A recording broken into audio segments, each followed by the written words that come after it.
To pair Bluetooth in the new Volkswagen Tiguan, first thing you're going to do is turn on the ignition and you're going to select phone.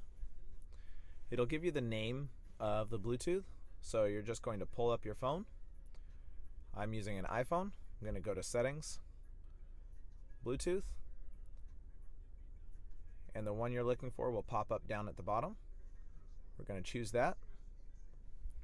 It'll ask you to confirm the PIN number. Confirm the PIN number on the car and then on your phone.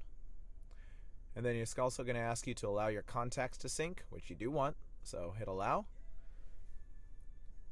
And it's going to give you this little reminder just letting you know that the volume you have set on your phone does affect what plays through the volume on the car speakers. Hit OK, and it's synced up. You'll see it's still importing my contacts because I do have a lot in there.